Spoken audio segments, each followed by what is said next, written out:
அவரின்றி அமையாது உலகு.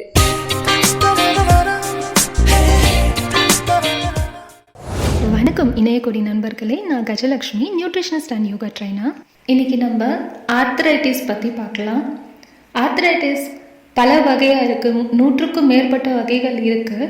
இருந்தாலும் ரொம்ப காமனாக நிறைய பேருக்கு தெரிஞ்ச ஆஸ்டியோபோரோசிஸ் மற்றும் ருமட்டாய்டு ஆர்த்ரைட்டிஸ்ன்ற விஷயத்தை பற்றி மட்டும் இன்றைக்கி நம்ம பார்க்கலாம். அதுக்கான லைஃப் ஸ்டைல் டயட் பேட்டர்ன் என்னங்கிறத பார்க்கலாம். ஆர்த்ரைட்டிஸுங்கிறது மெயினாக இன்ஃப்ளமேஷன் இன் ஜாயின்ஸ், நம்மளோட எலும்புகள் ஜாயிண்ட் ஆகுது இல்லைங்களா, அந்த பகுதியில் பிரச்சனை வர்றது, வலி, வீக்கம், வார்ம்த்தாக இருக்கிறது, ரொம்ப ஸ்டிஃப்னஸாக இருக்கிறது, இது எல்லாமே ஆர்த்ரைட்டிஸோட சிம்டம்ஸ் தான்.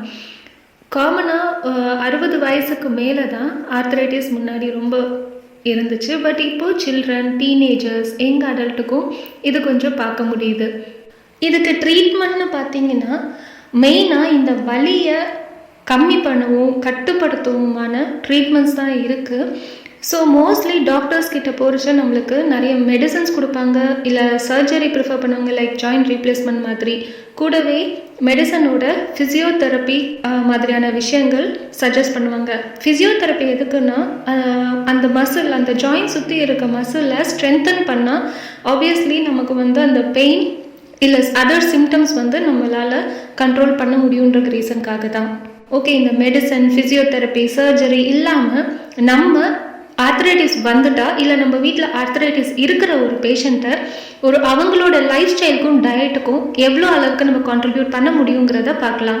லைஃப் ஸ்டைல் சேஞ்சஸும் டயட்டும் ஆர்த்ரைட்டிஸ் பேஷண்ட்டோட தினசரி வாழ்க்கைக்கு ரொம்ப ரொம்ப ஹெல்ப்ஃபுல்லாகவும் சப்போர்ட்டிவாக இருக்கும். அதில் முதல் விஷயம் வெயிட்டை கரெக்டாக வச்சுக்கிறது. ரொம்ப ஓவர் வெயிட் ஆனால் அவங்களுக்கு சிம்டம்ஸ் ரொம்ப சிவியராக இருக்கும். ஸோ வெயிட்டை அவங்களோட ஹைட்டுக்கு ஏற்ற மாதிரி அதை ஒரு கண்ட்ரோல்டு லெவலாக வச்சுக்கிறது தான் first thumb rule. Next eating healthy diet, இது ரொம்ப ரொம்ப முக்கியம். டயட் சேஞ்ச் பண்ண நிறைய ஆர்த்ரைட்டிஸ் பேஷண்ட் அந்த சிம்டம்ஸோட பெயினை ரொம்ப ஈஸியாக கண்ட்ரோலில் வச்சுக்க முடியும்னு ரிப்போர்ட் பண்ணியிருக்காங்க. So lifestyle and diet plays a major role. Arthritis பேஷண்ட்டோட டயட்டில் highly rich antioxidants food இருக்கிற மாதிரி பார்த்துக்கிறது அவங்களுக்கு ரொம்ப ஹெல்ப்ஃபுல்லாக இருக்கும். முதல்ல மார்னிங்லேருந்து பார்க்கலாம். நீங்கள் காலையில் எந்திரிச்ச உடனே ப்ரஷ் பண்ணிவிட்டு நார்மல் வாட்டர் ஒரு 2 டம்ளர் குடிக்கிறது நல்லது. இது இல்லாமல் யூஸ்வலாக மார்னிங்கில் அருகம்புல் சாறோ இல்லை முள்ளங்கி சாறு, கீரை சூப்பு, இது எல்லாமே அவங்களுக்கு ரொம்ப ரொம்ப ஹெல்ப் பண்ணும். காலையில் நல்ல சீசனல் ஃப்ரூட்ஸ் அண்ட் வெஜிடபிள்ஸை சாலட் மாதிரி சாப்பிட்றதும் அவங்களுக்கு ரொம்ப நல்லா ஹெல்ப் பண்ணும். ரொம்ப வயசானவங்களாக இருந்தாங்கன்னா அந்த வெஜிடபிள்ஸை நீங்கள் சூப் மாதிரி போட்டு கொடுத்தீங்கன்னா அவங்களுக்கு நல்ல சத்து கிடைக்கும். ரொம்ப முக்கியமாக நம்ம பார்த்துக்க வேண்டியது என்னென்னா, இவங்களுக்கு டோட்டலாக உப்பு அவாய்ட் பண்ணுறது ரொம்ப நல்லது. அட்லீஸ்ட் ரொம்ப இல்லைனாலும் அதை அவங்க எப்போ யூஸ் பண்ணுற உப்பில் ஒரு கால அளவு யூஸ் பண்ணால் மட்டும் போதும். ஸோ உப்பை கொஞ்சம் அவாய்ட் பண்ணினா நம்மளுக்கு அந்த வீக்கம்லாம் வத்துறதுக்கு ரொம்ப ஹெல்ப்ஃபுல்லாக இருக்கும். அப்புறம் பூண்டு அவங்களுக்கு ரொம்ப ஹெல்ப் பண்ணும். ஸோ பூண்டு அவங்களோட டயட்டில் ரொம்ப அதிகமாக இருக்கிற மாதிரி பார்த்துக்கலாம். இல்லை ரொம்ப பர்டிகுலராக கொடுக்கணும்னு ஆசைப்பட்டாலும் 1/4 கப்பு பாலில் 4லேருந்து 5 பூண்டு போட்டு வேக வச்சு அதை குழைச்சி அவங்களுக்கு சாப்பிட வைக்கிறதும் அவங்களுக்கு ரொம்ப ஹெல்ப் பண்ணும். அவங்களுக்கு யூஸ் பண்ணுற எண்ணெய் ரிஃபைண்டாக இல்லாமல் வர்ஜின் ஆயிலாக இருக்கிறது ரொம்ப நல்லது. அது தேங்காய் எண்ணெயாக இருந்தாலும் சரி, நல்லெண்ணெயாக இருந்தாலும் சரி, இல்லை நீங்கள் ஆலிவ் எண்ணெய் யூஸ் பண்ணுறதா இருந்தாலும் சரி, அது ரொம்ப ரிஃபைண்டாக இல்லாத எண்ணெயாக பார்த்துக்கிறது அவங்களுக்கு மேலும் நல்லா ஹெல்ப் பண்ணும். மத்தியானத்தில் அவங்க சாப்பிட்ற அரிசியோட அளவை கொஞ்சம் குறைச்சிட்டு அந்த அளவுக்கு நிறைய நம்ம காய்கறிகள், தினைக்கும் ஏதாச்சும் ஒரு வகையான கீரை ஒரு 1/2 கப் சேர்க்குறது அவங்களுக்கு அந்த இன்ஃப்ளமேஷன்லேருந்து தன்னை பார்த்துக்க ரொம்ப உதவியாக இருக்கும். இன்கேஸ் நீங்கள் நான் வெஜிடேரியனாக இருந்தீங்கன்னா ரெட் மீட் அவாய்ட் பண்ணிவிட்டு மோஸ்ட்லி மீன்கள் சாப்பிட்றது ரொம்ப உதவியாக இருக்கும். மீன் நம்ம வாங்கும்போதும் சின்ன அந்த செதில்கள் இருக்கிற மீன் வாங்குறது, அதில் ஒமேகா 3 ஃபேட்டி ஆசிட்ஸும் விட்டமின் டி ரெண்டுமே நிறைய இருக்கிறதுனால அந்த இன்ஃப்ளமேஷனை குறைக்கிறதுக்கு அது ஹெல்ப் பண்ணும். முன்னாடி சொன்ன மாதிரி நம்மளுக்கு பூண்டில் ஆன்டி இன்ஃப்ளமேட்டரி ப்ராப்பர்ட்டிஸ் நிறைய இருக்கிறதுனால ஆஸ்டியோ ஆர்த்ரைட்டிஸ்க்கு அந்த ரிஸ்க்கை கம்மி பண்ணுற சக்தி பூண்டுக்கு இருக்குது. இஞ்சியும் நம்ம டீ குடிக்கும்போது, அதாச்சும் நம்மளோட சேனலில் ஆல்ரெடி டர்மரிக் டீ, தனியா டீ பார்த்துருப்போம். அதே மாதிரி இஞ்சி டீயும் நார்மலாக நீங்கள் நார்மல் தண்ணியில் இஞ்சி இடித்து போட்டு வெறும் கருப்பட்டி போட்டு குடிக்கிற பழக்கம் இருந்தாலும் இதுவும் இன்ஃப்ளமேஷன் கண்ட்ரோல் பண்ண ரொம்ப யூஸ்ஃபுல்லாக இருக்கும். நீங்கள் தினைக்குமே ராத்திரி தூங்க போக முன்னாடி ஒரு 2 வால்நட், ஒரு 4-5 பாதாம் தண்ணியில் ஊற போட்டுட்டு அது காலையில் சாப்பிட்லாம். ஸோ நட்ஸ் வகையில் பார்த்தீங்கன்னா வால்நட், பாதாம், சூரியகாந்தி விதைகள் இது எல்லாமே நல்லது. ஃப்ரூட்ஸில் என்ன சாப்பிட்லான்னு பார்த்தா யூஸ்வலாக இவங்களுக்கு ஆன்டி ஆக்சிடென்ட்ஸ் நிறைய இருக்கிற விஷயங்கள் நம்ம கான்சென்ட்ரேட் பண்ணுங்கிறதால மோஸ்ட்லி செரிஸ் பெரிஸ் ஃபேமிலியில் இருக்கிற ஃப்ரூட்ஸ் நம்ம அவங்களுக்கு ப்ரிஸ்கிரைப் பண்ணலாம். வெஜிடபிள்ஸில் எல்லா சீசனல் வெஜிடபிள்ஸும் அவாய்ட் பண்ணாமல் நீங்கள் சாப்பிட்லாம். பீன்ஸ், பீஸ் எல்லாமே நீங்கள் சாப்பிட்லாம். சின்ன வெங்காயம் நிறைய எடுத்துக்க ட்ரை பண்ணுங்கள். ஹை ஃபைபர் ஃபுட்ஸ் அதாச்சு மில்லட்ஸ், ராகி, சிறுதானியங்கள், ராகி மாதிரியான விஷயங்கள் எல்லாமே நீங்கள் எடுத்துக்கலாம். இது போக ஃப்ரூட்ஸில் வந்து நீங்கள் எதையுமே ஜூஸ் போட்டு குடிக்க வேண்டாம். அன்லஸ் அன்டில் அவங்க ரொம்ப வயசாகி பல் இல்லாமல் இருக்காங்க, அந்த அளவுக்கு இருந்தால் மட்டும் பண்ணலாம். பட் உங்களால் சியூ பண்ணி சாப்பிட முடியும்னா சீசனல் ஃப்ரூட்ஸ் சாப்பிட்றது நல்லது. வயசானவங்களுக்கு ஜூஸ் போட்டு கொடுத்தாலும் அதில் சர்க்கரையோ இல்லைன்னா ஐஸ் கட்டியோ போட்டு கொடுக்காம அப்படியே அரைச்சி கொடுக்கறது ரொம்ப நல்லது. வெஜிடபிள்ஸை சாலடாக, சூப்பாக, பொரியலுக்கு மட்டும் இல்லாமல் சாலடாக, சூப்பாக நீங்கள் ஃப்ரீக்வெண்ட்டாக எடுத்துக்கலாம். ஸோ நான் ஃபஸ்ட்டு சொன்ன மாதிரி ஓல் கிரெயின்ஸ் எடுத்துக்கணும். அதுக்கு மில்லட்ஸு, சிறுதானியங்கள் எடுத்துக்கோங்க. அப்புறமா ஈவினிங் ஸ்நாக்ஸுக்கு சுண்டல், ராஜ்மா இந்த மாதிரியான பயிறு வகைகளும் ஃபுல் ஃபைபர் நமக்கு தரும். ஆன்டி ஆக்சிடென்ட் சொல்கிறோம். இது எதுக்காக நம்ம அவங்களுக்கு ரொம்ப இவ்வளோ கவனமாக கொடுக்கணும் அப்படின்னா, நம்ம உடம்புல இருக்கிற ஃப்ரீ ரேடிக்கல்ஸ் அது என்ன பண்ணுன்னா நம்ம உடம்புல இருக்கிற செல்ஸ் அழிக்கும். ஸோ இன்டர்ன் அது அகெயின் டிஷ்யூவை அஃபெக்ட் பண்ணும், which is not good for ஒரு நார்மல் இண்டிவிஜுவலுக்கே அது நல்லது கிடையாது. அப்படி இருக்கும்போது ஒரு ஆர்த்ரைட்டிஸ்க்கு அது இன்னும் சிவியராக தான் ஆகும். ஸோ அந்த ஃப்ரீ ரேடிக்கல்ஸை உடம்புலேருந்து வாஷ் அவுட் பண்ணுறதுக்கு தான் ஆன்டி ஆக்சிடென்ட்ஸ் நிறைஞ்ச இருக்க நிறைய உணவுகளை சாப்பிட்ணும் அப்படி சொல்கிறாங்க. மோஸ்ட்லி பிளான்ட் ஃபுட்டில் நல்ல ஆன்டி ஆக்சிடென்ட்ஸ் நம்மளுக்கு கிடைக்கும். விட்டமின் ஏ, இசி, ஃப்ளாவனாய்ட், செலினியம் இது எல்லாமே வந்து ஆன்டி ஆக்சிடென்ட். ஸோ இது எல்லாமே உங்களுக்கு எல்லா பிளான்ட் பேஸ்ட் ஃபுட்லேயும் கிடைக்கும். மற்றும் இந்த ஹோல் கிரெயின்ஸ்ன்னு சொல்கிறோம் இல்லையா, அந்த மில்லட்ஸ், சிறுதானியங்கள், பார்லி அந்த மாதிரி விஷயங்கள்லாம் இருக்கு இல்லைங்களா, அதுலேயும் நமக்கு நல்ல ஆன்டி ஆக்சிடென்ட்ஸ் கிடைக்கும்.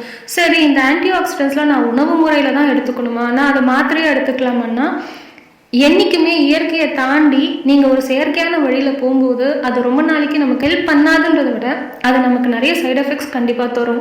ஸோ நம்மளுக்கு ஆல்ரெடி எல்லாமே இயற்கையாக ஈஸியாகவே கிடைக்குதுன்றப்போ நம்ம காசு வீணாக்கி நம்மளே ஆபத்தை வாங்கவும் வேண்டாம்.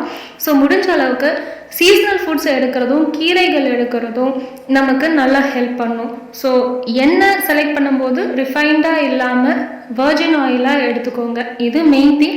மிச்சது எல்லாமே நான்வெஜ் அவாய்ட் பண்ணிவிட்டு நான்வெஜ்லேயும் மீன் மட்டும் நீங்கள் சாப்பிட்டுக்கலாம். இது எல்லாமே ஆர்த்ரைட்டிஸ் பேஷண்ட்டுக்கு ரொம்ப ரொம்ப நல்லது. ஸோ இவ்வளோ நேரம் நம்ம டயட் பார்த்தோம். எக்ஸசைஸ்னால் ஆர்த்ரைட்டிஸ் பேஷண்ட்க்கு ரொம்ப பர்டிகுலராக ப்ரிஸ்கிரைப் பண்ணுறது ஸ்விம்மிங் தான். அதுக்கு காரணம் வந்துட்டு ஸ்விம்மிங்கில் மட்டும்தான் அவங்களோட பாடி ப்ரெஷர் அவங்களே தாங்குற மாதிரி இல்லாமல் அவங்க ஒர்க் அவுட் பண்ண முடியும். மிச்ச எக்ஸசைஸ்லாம் பண்ணவே கூடாதா அப்படின்னா அப்படி கிடையாது. ரொம்ப வெயிட் பேரிங்லாம் அவங்களுக்கு பண்ணால் ஆல்ரெடி அவங்களுக்கு அந்த ஜாயின்ஸில் பெயின் இருக்கனால அது சிவியராக வாய்ப்பு இருக்குது. ஸோ ரொம்ப சிம்பிளாக பண்ணுற மாதிரி இருக்கிற மாதிரி பார்த்துக்கோங்க. அப்பப்போ ஒரு 1 hour once ஸ்ட்ரெச் வீட்லேயே வந்து இந்த யோகா கிளாஸ்க்கெலாம் போய் நீங்கள் ஸ்ட்ரெச்சஸ் கற்றுக்கிட்டிங்கன்னா அது நீங்கள் வீட்லேயே பண்ணிக்கலாம். 1 hour once ஸ்ட்ரெச் பண்ணிக்கலாம். கையில் இருக்க ஜாயின்ஸ்லாம் நம்ம எப்போவுமே ஒரு மூமெண்ட்டில் வச்சுக்கிறது நல்லது. ஸோ அந்த சாஃப்ட் பால் இருக்கு இல்லைங்களா, அந்த ஸ்மைலிலாம் போட்டு அந்த பால் வாங்கிட்டு அதை நீங்கள் கையில் வச்சு எப்போல்லாம் நீங்கள் ஃப்ரீயாக இருக்கீங்களோ அப்போ நீங்களே அந்த கை விரல்களை அழுத்தி விட்டு அது ஒரு எக்ஸசைஸாக பண்ணும்போது உங்களுக்கு அந்த பெயின் வராது.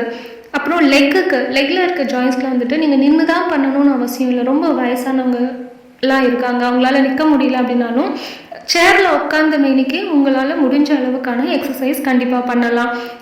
ஆல்ரெடி ஆர்த்ரைட்டிஸ் பேஷண்ட்க்கு ஃபிசியோதெரப்பி சஜஸ்ட் பண்ணியிருப்பாங்க. ஸோ அவங்களே உங்களுக்கு ரெக்கமெண்ட் பண்ணுற எக்ஸசைஸை நீங்கள் சின்சியராக ஒரு காலையில் ஒரு வாட்டி, மத்தியானம் ஈவினிங், இல்லை காலையில் ஈவினிங், ஸோ நீங்களே ஷெட்யூல் பண்ணி பண்ணும்போது உங்களுக்கு அந்த பெயினை அந்த அளவுக்கு நீங்கள் கஷ்டப்பட்டு தாங்கிக்கணும்னு அவசியம் இருக்காது. கொஞ்சம் அது ரெடியூஸ் ஆகும். லோ இம்பேக்ட் எக்ஸசைஸும் ஜென்டில் யோகாவும் உங்களுக்கு ரொம்ப ரொம்ப ஹெல்ப் பண்ணும். ஸோ எப்படி பார்த்தாலும் ஏதாச்சும் ஒரு வகையில் உங்கள் ஃபிசிக்கல் ஆக்டிவிட்டியை இப்போ இருக்கிற அளவை விட கொஞ்சம் இம்ப்ரூவ் பண்ணிக்கிறது சிம்டம்ஸ்லேருந்து நீங்கள் தப்பிக்க ரொம்ப ஹெல்ப்ஃபுல்லாக இருக்கும். ஸோ முன்ன சொன்ன மாதிரியே லைஃப் ஸ்டைல் சேஞ்சஸும் டயட் கண்ட்ரோலும் ஆர்த்ரைட்டிஸ் பேஷண்ட்க்கு பெருமளவுக்கு உதவியாக கண்டிப்பாக இருக்கும். ஏன்னா நிறைய ஃபிசிக்கல் சேஞ்சஸ் எல்லாம் ஆல்ரெடி அவங்க ஸ்ட்ரெஸ்ஸில் இருப்பாங்க. நம்ம இந்த சிம்டம்ஸையும் இன்னும் வளர விட்டுக்கிட்டே இருந்தால் சைக்கலாஜிக்கலாக ரொம்ப டிப்ரெஷனுக்கு போய் அவங்களுக்கு மீண்டு வர முடியாத அளவுக்கு கஷ்டமாயிடும். ஓகே, இப்போ எதெல்லாம் சாப்பிட்லாம், எப்படிலாம் இருக்கலாம்னு பார்த்தோம். இப்போ எதெல்லாம் அவாய்ட் பண்ணலான்னு பார்க்கலாம். ஆர்த்ரைட்டிஸ் பேஷண்ட் மெயினாக ஆல்கஹால், ஸ்மோக்கிங் கண்டிப்பாக அவாய்ட் பண்ணணும். சால்ட்டை முடிஞ்ச அளவுக்கு அவாய்ட் பண்ணுறது நல்லது. இதுக்கு போக ரிஃபைன்டு ஃபுட்ஸு, மைதா பேஸ்ட், சுகர் பேஸ்ட் ஃபுட், பால் சார்ந்த வகைகள் ஆன உணவுகள் இதெல்லாம் அவாய்ட் பண்ணுங்கள். ஃப்ரைட் ஃபுட்ஸ், அப்புறம் ப்ராசஸ் ஃபுட், ரெடிமேடாக கிடைக்கிற ப்ராசஸ் ஃபுட் இதெல்லாம் அவாய்ட் பண்ணலாம். மீட்டை முடிஞ்ச அளவுக்கு அவாய்ட் பண்ணுறது சிம்டம்ஸை அக்ரவேட் பண்ணாமல் இருக்க நமக்கு ஹெல்ப் பண்ணும். இது எல்லாம் போக க்ளூட்டன் ஃப்ரீ டயட் இருக்கிறதும் ஆர்த்ரைட்டிஸ் பேஷண்ட்க்கு சிம்டம்ஸ் ரெடியூஸ் பண்ண ஹெல்ப் பண்ணுதுன்னு ஸ்டடி பண்ணியிருக்காங்க. ஸோ இது எல்லாமே டயட் சைட். ஒர்க் அவுட் பார்த்தீங்கன்னா ஒரு இடத்துல ரொம்ப நேரம் இருக்க பார்க்காதீங்க. விச் மீன்ஸ் ஒரு 1/2 hour 40 minutesக்கு ஒன்ஸ் நீங்கள் இருக்கிற இடத்துலையே உட்கார்ந்த விதத்துலேயே எப்படி ஸ்ட்ரெச்சஸ் பண்ணலான்னு சிலது கற்றுக்கிட்டு கண்டிப்பாக பண்ண பாருங்கள்.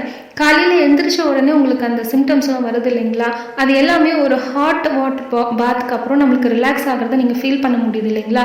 ஸோ அதே மாதிரி தான் நம்ம சின்ன சின்ன ஸ்ட்ரெச்சஸ் அப்பப்போ பண்ணிகிட்டே இருக்கும்போது அந்த சிம்டம்ஸை நம்ம ஓவர் கம் பண்ண ஹெல்ப்ஃபுல்லாக இருக்கும்.